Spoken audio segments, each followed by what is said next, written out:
He yanked a 4-year-old girl out of her bed with the intent to harm her, and you wanted to give her a cap of 2 years. Is that not correct? Well, because I would like to explain, sir. It is correct, and the court rejected it. Sir, I know the case file. It was a judge that was appointed by Senator Warner. This is not a right-wing judge. This is a liberal judge. And you know why he rejected it? Sir, he saw what you should have seen. A disgusting, perverted individual preying on children, that you dismissed the case. That is as shameful as anything I have seen. Quit defending the indefensible. You clearly don't. Absolutely not. You dismissed the case, and it's shameful. Sir, you're a coward. You are a coward. Mr. Knott. Thank you, Mr. Chairman. Ms. Minner, I'm so sorry.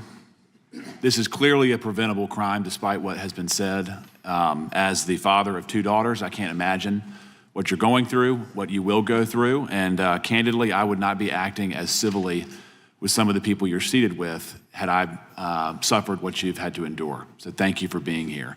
Mr. Descano, you said that, quote, we prosecute Virginia cases. Is that correct? That is correct, yes. And you painted a picture of being rigorous in your efforts to prosecute bad people, correct? Yes, when we prosecute, of course, we take a look at every case. Yep. We are constrained by the evidence. We're constrained by the law. And I will tell you, Congressman, you know, I think what is happening here with the number of cases that we're talking about are that I want to talk to you about one of those cases. I want to talk to you about one of those cases, sir.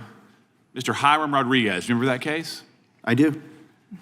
Leading up to the crime that I want to talk about, the defendant's criminal history included multiple charges and arrests for indecent liberties, exposing himself to a child less than 15 years of age, disorderly conduct, illegally entering a property to damage, burglary.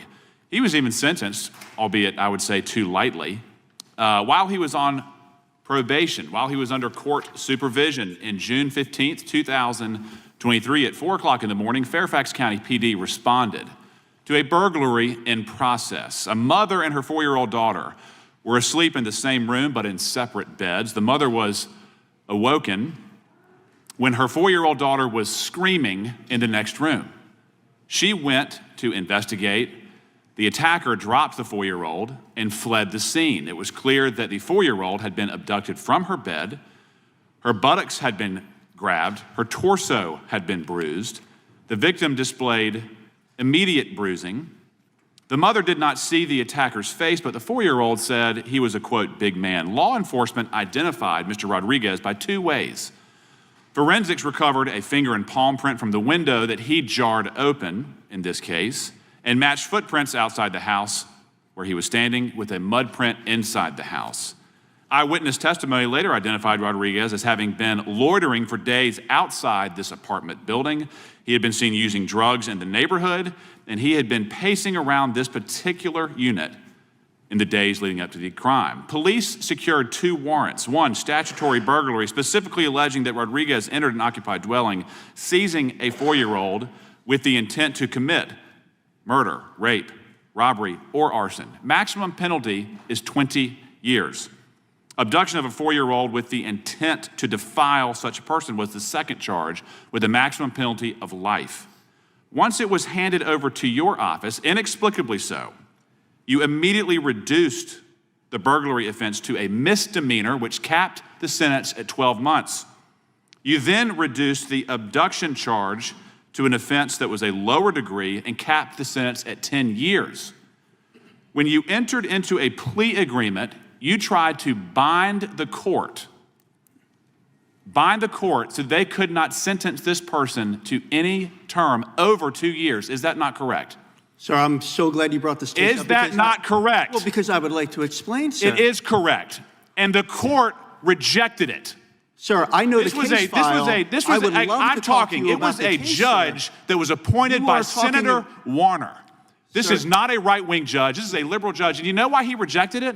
Sir, he saw what you should have seen. He cited overwhelming evidence. Can we talk about the evidence, this person was a threat. I know it and you don't. Quit talking. And I would love to tell you about it. This person was a threat.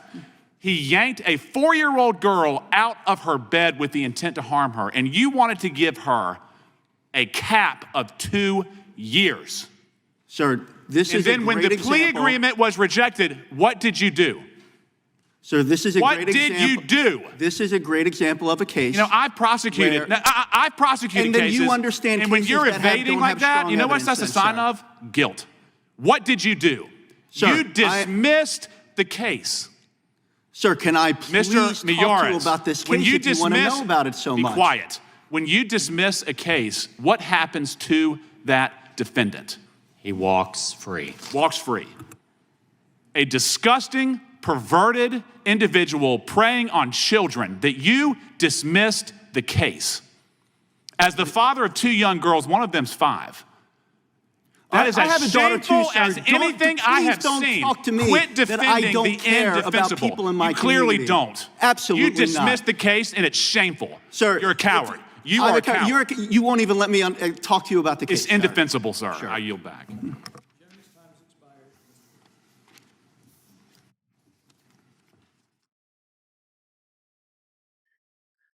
Thank you, Mr. Chairman, for holding this hearing on a really important issue that I think a lot of Americans care very deeply about. Mr. Descano, I want to start with you. I've got a couple questions for you.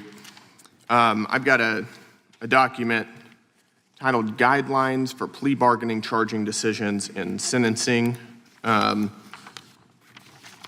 And it states that prosecutors shall consider the collateral immigration consequences of the specific crimes the defendant is charged with and the detrimental impact the deportation removal has on the families and communities who those removed will leave behind. This is a document, this is your official policy. This is not from your campaign website. This is the official policy document as well. Is that correct? Do you recognize this? Yes, you read a portion of the policy, sir. That's right. I'm not going to read the full thing. 'Cause Oh, it's I quite don't long. It's about expect you, 11 sir. pages. About 11 pages. So I'm not going to read the full thing. I want to better understand how you weigh an illegal alien's immigration status whenever you're making charging decisions. Do you know who Ander Jose Cortez Mendez is? Are you familiar with that case? Yes, sir. Okay, this is a Guatemalan illegal alien who was arrested in March of 2024. He was initially charged with, quote, carnal knowledge of a 13 to 14-year-old. Just for those of us who aren't lawyers, can you describe just very briefly what does carnal knowledge of a 13 to 14-year-old mean in this context? Well, sir, generally, a charge like that would typically refer to underage sex. Okay, so he raped an underage person, an illegal alien who raped an underage American. Your office reduced those charges to a misdemeanor charge of consensual sex with a child 15 years and older. You offered him a 90-day suspended jail sentence. Is that correct? Sir, based on the evidence that we had in the case, So it is correct. but it's not related to the policy, sir. So that is correct. I just want to ask you, whenever you were making that charging decision to reduce the charge, how did you weigh the defendant's immigration status? Well, sir, to be clear, I was not the lead prosecutor in that case.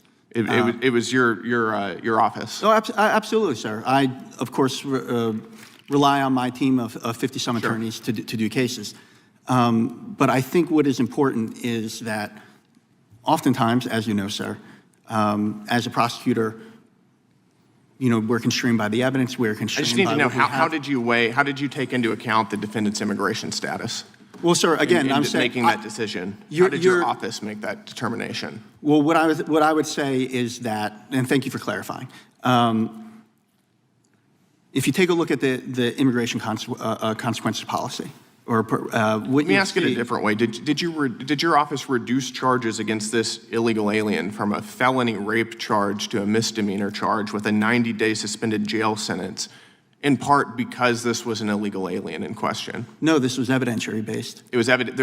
It had nothing to do with the defendant's immigration status. So when your testimony? If you read the policy, you'll see that Did it have explicitly anything to carves do with out- the defendant's immigration status? It's just yes or no. Well, sir, it was based on the evidence.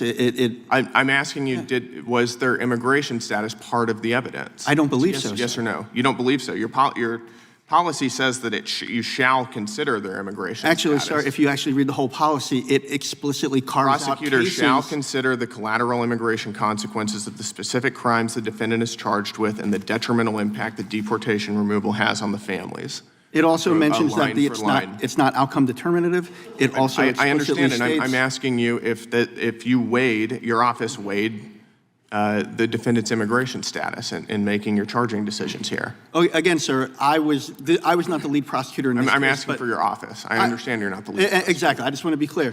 But the way that the policy is written, that case should not have fallen under the rubric of this policy. This is a narrow policy and is meant to be a narrow policy. An illegal alien, I think that would qualify, would it not?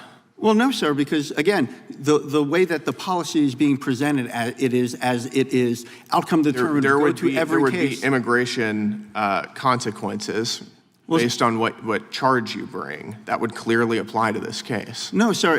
Again, that's the reason why I mentioned earlier. You read a portion, but not the entire 2 paragraphs of this subheading. Prosecutors shall consider. I just want to know, just give me a yes or no answer. Did you take into account the defendant's immigration status? Sir, again, I was not, but the way the policy, Did your office the take way it? the It's a yes policy or no is written, question. no, they should not have taken. They should not have. That is not outcome determinative in a case like this, sir. Great. Thank you. My time.